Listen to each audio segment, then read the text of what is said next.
What is going on, guys? My name is Ben and how are you guys doing today? And what I have for you today in this video is show you guys how to install the Axle3D Nvidia Geforce 6200 video card with an AGB 8X connection, which is 512 megabytes.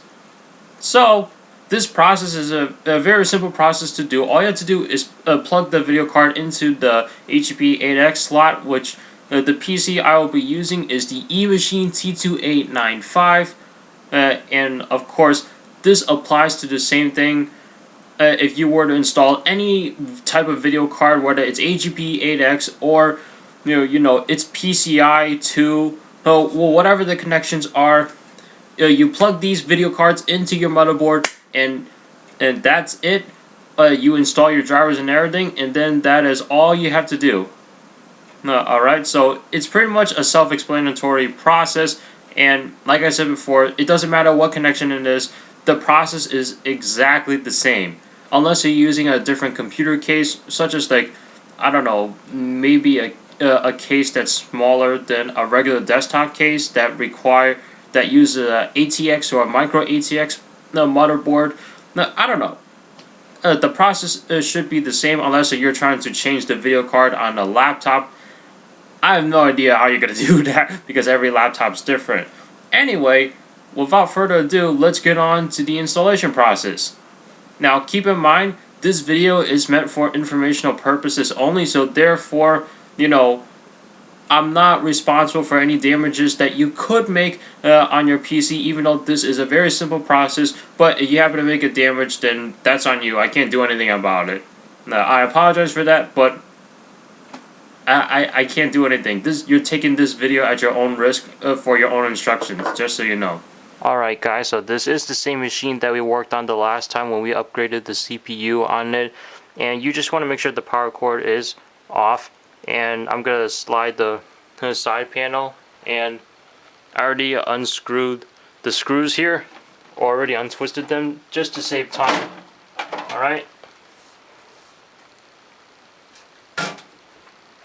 Okay, now mine didn't have a video card at the beginning, but if you installed one already, here's what you're going to do. Alright, so over here there will be a screw that you have to unscrew, which I already did, which is over here. I do apologize for how dusty my computer is. I don't want to get in that far because I don't want to touch the motherboard with water.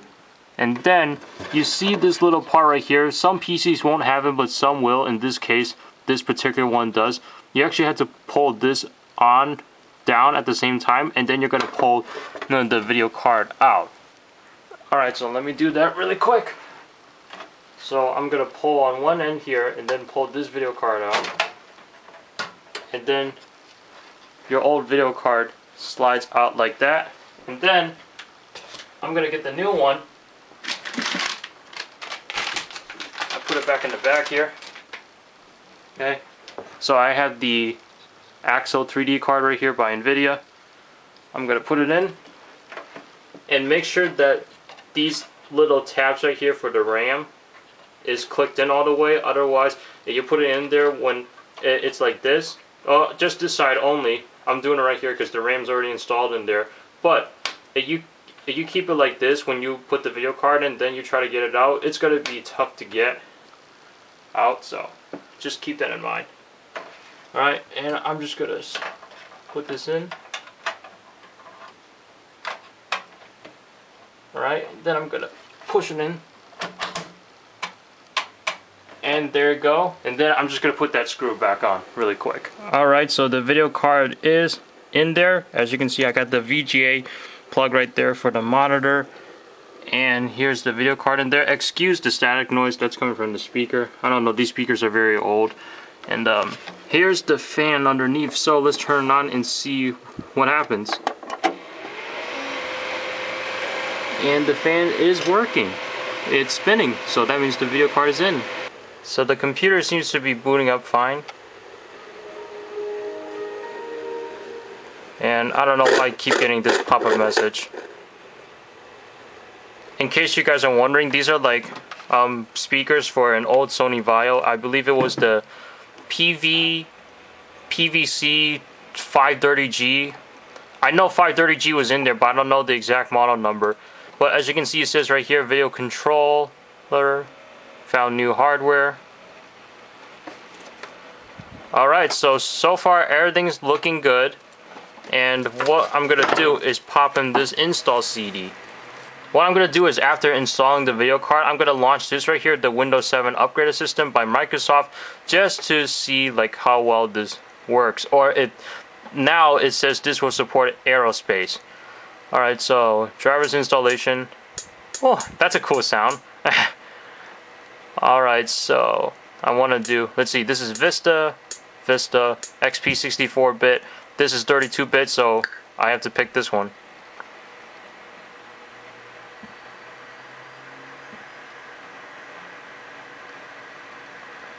Alright, extraction path. Please enter the folder where you want to save the driver files. Okay, that's fine. And then it's just going to sit here and install it. And as I'm looking at the side of the computer, it's still running. The fan is still spinning. And they said to keep like the next PCI slot empty, so that way there's more airflow. So I'm not going to put anything in the slot after that. And I'm going to plug it up to an old TV I have over here through S-Video and see if that works too. I apologize for the scanline issues. I don't know how to fix this. My hand can do better justice to it. But that pop-up window is gone that showed the installation progress. Put my hand there, see if it does anything. Nah. Okay, now this pops up. Preparing the install shield wizard. Okay, now this is here. So I'm assuming we gotta go through the installation process again. Alright, so welcome to Nvidia setup. Install display drivers. Okay, so we're gonna hit next. And accept. Yes. Okay, so it's gonna do another installation. Alright, so I had an error message where it was saying that it couldn't install something, so it's gonna restore it back to the most recent driver that worked. Now I'm assuming that might be because I don't have enough RAM in there, since this video card is 512 megabytes and I only got 512 megabytes of RAM in there. So I'll just let it restart, and then I'm gonna add more RAM once this is done and see what happens. Alright guys, so hopefully you can see it. It says that it installed successfully, and then it's wanting me to restart, so I'm gonna hit the finish button right here, which I will zoom out to show you. Here is the finish button, and then that is it, and then it's gonna restart. So that might have been the problem before, because there probably wasn't enough RAM in there to support the video card, since it was 512 megabytes. I guess what they mean by that in the spec sheet is that's how much RAM it's going to require in order to run the video card. That's what I'm assuming. I'll have to do more research on this. For those of you experts out there that might have known if this is the case, then go ahead and confirm it with me in the comments below as I'm doing my research. And it's rebooting now, or restarting I should say, and hopefully it'll work. So currently, like before, it had only 512 megabytes of RAM in there, and I just stick another 512 megabyte RAM in there, and now it has 1 gigabyte of RAM, which I do plan on upgrading it to 2 gigabytes, because I have a HP 8250N right here, and then on this side is my eMachine T2895, and the HP I plan to upgrade it all the way up to 4 gigabytes, and then the eMachine I plan to upgrade it all the way up to 2 gigabytes.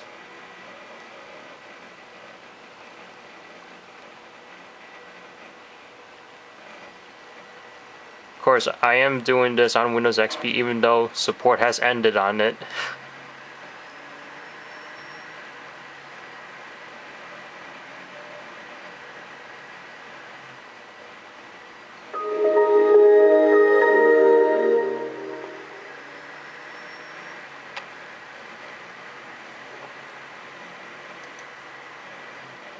Okay, and apparently everything seems to be oversized, so I'm gonna go into properties here and reset my resolution, and I'm gonna go to settings. Right now it's on 1024 by 768, so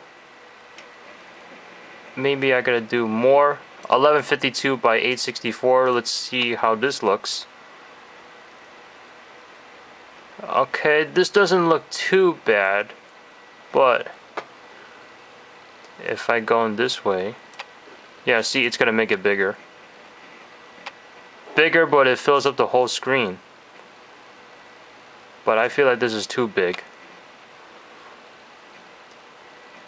What if I did 1280? Yeah, that just looks wrong.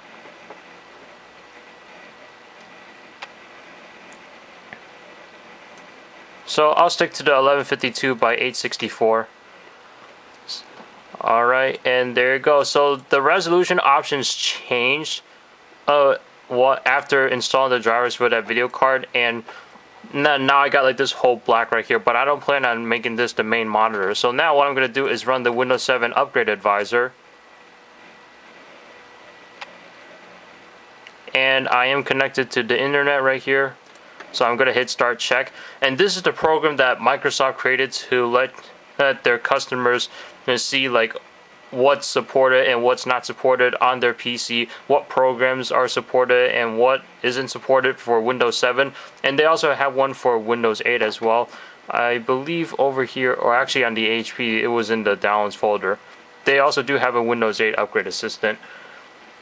But what I heard is Windows 8 is best to use if you have a touchscreen. If you don't have a touchscreen, then try to stay away from it. But from what I've seen, you can use it without a touchscreen.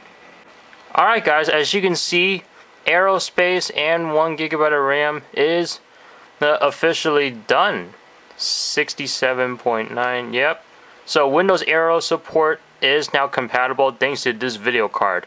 Now, before I end the video, what I'm going to be doing is plug up this computer to the TV through S-Video and see if it works. Okay guys, so I have it hooked up to S-Video right here, and ignore this yellow right here. This is for a Nintendo GameCube. And then I got the audio right here hooked up through RCA. And then, as you can see, it is working.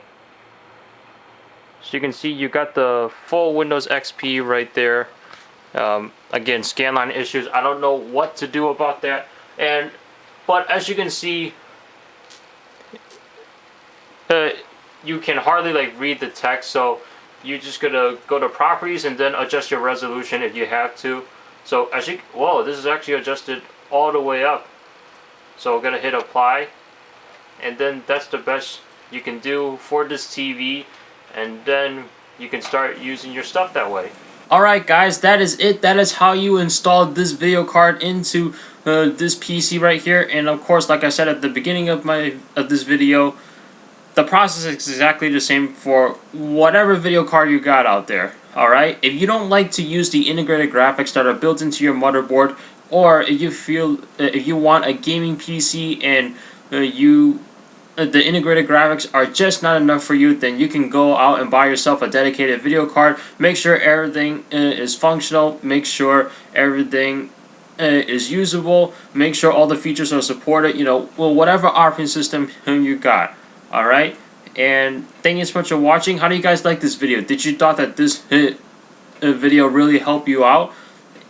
I'd like to see what you guys think in the comments below. And if there was a better way for me to do this, then I would appreciate that as well. I would love to hear your feedback, and that's it. Thank you so much for watching, and I'll see you in the next one.